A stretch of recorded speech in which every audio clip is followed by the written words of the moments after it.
नमस्कार दोस्तों, स्वागत है आपका इस नए वीडियो में। तो आज की वीडियो कहती है कि हमें असफलता का डर इतना सताता क्यों है, हमें कुछ शुरू करने से पहले घबराहट क्यों नहीं लगती है और हम असफलता के डर से कैसे मुक्त हो सकते हैं। जवान लड़के के सवालों का जवाब देने की बजाय जेन मास्टर ने उसे टाल दिया। एक दिन जैन मास्टर कहीं जा रहे थे, तभी रास्ते में उन्हें एक जवान लड़के ने रोक लिया। ये लड़का पास के ही गांव का रहने वाला था। लड़के ने जैन मास्टर से कहा, मैं बचपन से होशियार हूं, सारे काम अच्छे से करते आया हूं, लेकिन अब जब मैं जवान हो गया हूं, मुझ पर थोड़ी जिम्मेदारी है। अब जब परीक्षा के लिए पढ़ने बैठता हूं तो मुझे असफलता का डर सता रहा है। अब परीक्षा पास आने लगी है तो मुझसे पढ़ाई नहीं हो पा रही और मुझे कुछ समझ नहीं आता, इसलिए मैं आपके पास आया हूं। जैन मास्टर ने शांति से लड़के की सारी बातें सुनी और कहा, ठीक है, मैं तुम्हें एक गुफा दिखाने ले चलूंगा जहां तुम्हारे सारे सवालों के जवाब मिल जाएंगे। अगले दिन लड़का जैन मास्टर से मिलने आया और जैन मास्टर उसे कुछ दूर एक प्राचीन गुफा में ले गए। जैन मास्टर ने कहा, हम कुछ देर यहां बैठकर ध्यान करते हैं, फिर मैं तुम्हारे सवालों के जवाब दूंगा। लड़का आंखें बंद करके बैठ गया। तभी जैन मास्टर चुपके से गुफा से बाहर निकल आए और गुफा के अंदर आने वाले एकमात्र रास्ते को पत्थरों और लकड़ियों से बंद कर दिया। जैन मास्टर के अचानक गायब होने पर लड़का घबरा गया। उसने पुकार लगाई लेकिन किसी ने जवाब नहीं दिया, तो लड़का घबराकर गुफा के द्वार की तरफ भागा। जैसे ही वो गुफा के प्रवेश द्वार पर पहुंचा तो हैरान रह गया, ये क्या, यहां तो किसी ने गुफा को बाहर से बंद कर दिया है। अब मैं यहां से बाहर कैसे निकलूंगा। लड़का उस अंधेरी गुफा में फंसकर काफी भयभीत और परेशान हो गया। लड़का अंधेरी गुफा में भटककर बाहर आने का रास्ता खोजने लगा। वो गुफा में कुछ देर तक इधर उधर भटकता रहा, लेकिन उसे कोई रास्ता नहीं मिला। अब उसे जोरों से प्यास लग रही थी और भूख भी काफी लग रही थी, इसलिए वो एक जगह शांत होकर बैठ गया जिससे वह ठंडे दिमाग से सोच पाए।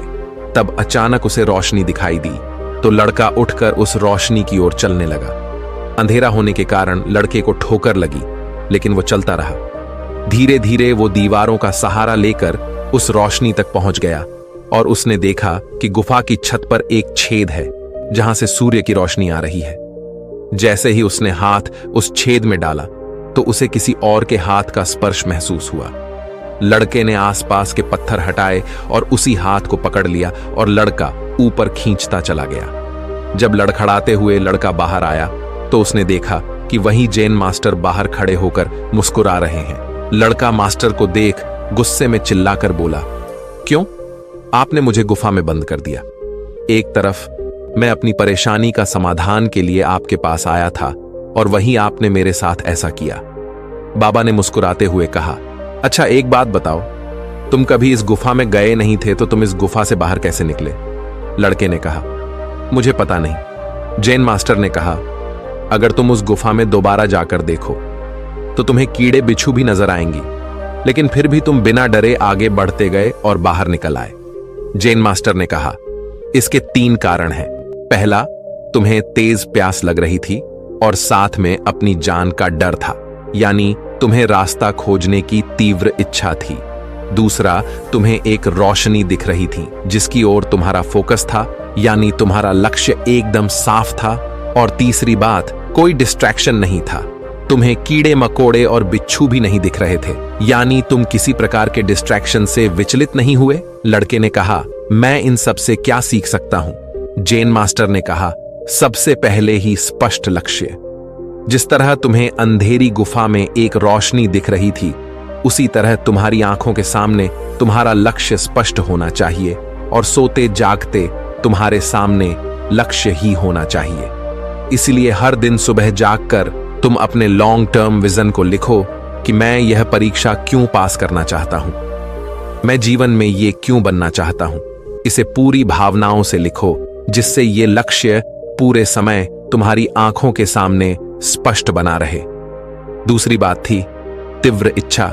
जैसे तुमको पता था कि अगर मैं इस गुफा से बाहर नहीं निकलूंगा तो मेरी जान पर बन आएगी, वैसे ही तुम्हारे अंदर तीव्रता आनी चाहिए कि अगर मेरा लक्ष्य पूरा नहीं हुआ तो मेरी जान पर बन आएगी, यानी मेरे जीवन में कितना बड़ा नुकसान हो जाएगा, ऐसी तीव्रता मुझको लानी पड़ेगी। तीसरी बात, मजबूत मानसिकता। इन सब के लिए मन ताकतवर होना चाहिए। मन को लगातार भारी घटनाओं, लोगों की बातों का असर होता है। अगर तुम लोगों की बातें बिना बुद्धि का फिल्टर लगाए सुनोगे तो लोगों के डर को अपने अंदर खींच लोगे और सच मान लोगे। कोई कहता है ये काम कठिन है, कोई कहता है ये हो ही नहीं सकता। असल में हर कोई अपनी डर की कहानी सुना रहा है, लेकिन यह मन है जो दूसरों से तुलना करना नहीं छोड़ता, क्योंकि मन तुलना करके ही सीखता है। इसलिए तुम हमेशा अपनी तुलना पिछले दिन से करो।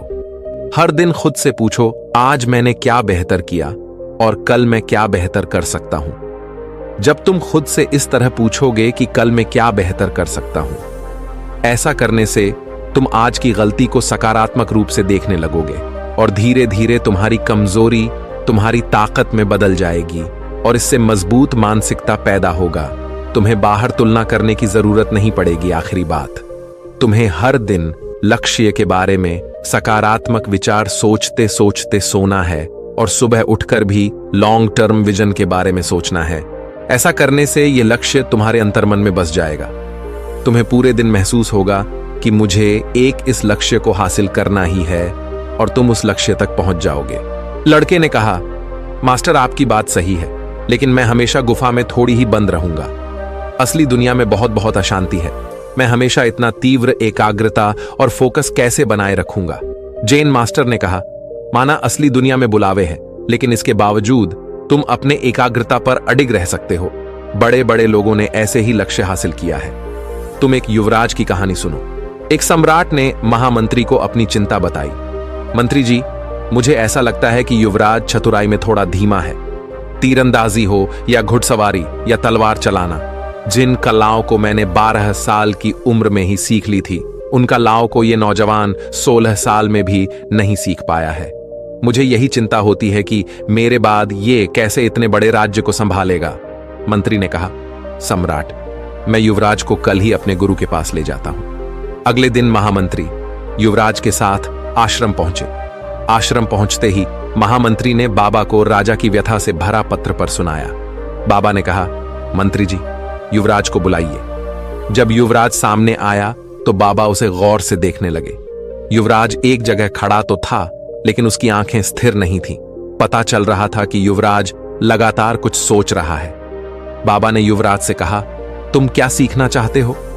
युवराज ने कहा, बाबा, मुझ पर मेहनत करके कोई फायदा नहीं, मुझे कुछ याद नहीं रहता। बाबा ने मंत्री से कहा, आप युवराज को यहीं छोड़ जाइए। कुछ देर सन्यासी बाबा दूसरे शिष्यों से बात करते रहे, फिर अचानक बोले, युवराज, तुम्हें एक काम करना है। ये तेल से भरी हुई कटोरी है, तुम्हें इसे अपने हाथ में लेकर पूरे गांव का चक्कर लगाना है। युवराज ने मन में सोचा, चलो आसान काम है, इसमें कुछ दिमाग नहीं लगाना पड़ेगा। तभी अचानक बाबा ने कहा, युवराज, बस केवल एक शर्त है, तुम्हारे पीछे एक सिपाही तलवार लेकर चलेगा। अगर कटोरी से तेल की एक बूंद भी गिरी तो सिपाही वहीं तुम्हारी गर्दन काट देगा। युवराज की यात्रा शुरू हुई। 16 साल का युवराज हाथ में तेल से भरा पात्र और पीछे खुली तलवार लेकर चलता। सिपाही बाबा ने इस यात्रा में अवरोध पैदा करने के लिए रास्ते में कई लोग जमा कर रखे थे। कोई युवराज से बातें करने की कोशिश करता, कोई युवराज का मजाक उड़ाता, कोई सामान बेचने की कोशिश करता, तो कोई अचानक युवराज के सामने कूद पड़ता। लेकिन युवराज अपनी आंखें तेल के पात्र पर टिकाए चलता रहा और ऐसे ही चलते चलते वो आश्रम वापस आ गया। फिर बाबा के सामने तेल की कटोरी रखकर गहरी सांस लेकर बोला, बाबा, तेल की एक बूंद भी नहीं गिरी। बाबा मुस्कुराए और बोले, अब तो मुझे ये बताओ कि मार्ग में तुमने क्या क्या देखा। युवराज ने कहा, बाबा, मेरा सारा ध्यान तो तेल की बूंद पर था। फिर जिसकी गर्दन पर तलवार लटक रही हो, जिसकी जान पर बन आई हो, वो यहां वहां कैसे देख सकता है। बाबा ने कहा, इसी तरह तुम्हें हर शिक्षा ग्रहण करनी है, फिर तुम सबका हो जाओगे। तुम जो पढ़ोगे वो एक बार में याद रहेगा। युवराज ने कहा, लेकिन बाबा, हर बार जान का खतरा नहीं होता, तो इतना ध्यान कोई शिक्षा में कैसे लगा सकता है। बाबा ने कहा, इस बात को समझो, युवराज, जब तुम किसी चीज पर ध्यान देते हो तभी तुम्हारी बुद्धि और शक्ति प्रकट होती है, नहीं तो तुम्हारे अंदर बैठी शक्तियां लगातार मंद होती जा रही हैं। इस बात को हमेशा याद रखो कि मृत्यु का जोखिम अभी भी है। तुम्हारे एक जगह मन न लगाने से तुम्हारी योग्यता ये मर रही है। इसलिए जो भी करो उसमें अपना संपूर्ण ध्यान लगा। कुछ ही समय में यह तुम्हारा स्वभाव बन जाएगा और तुम्हारे अंदर दबी हुई योग्यताएं उचित समय आने पर प्रकट हो जाएंगी। बाबा की शिक्षा लेने के बाद युवराज वापस लौट गया। उसके अंदर सारे डर समाप्त हो चुके थे। युवराज पढ़ाई, ज्ञान, विज्ञान, कलाओं में मन लगाने लगा।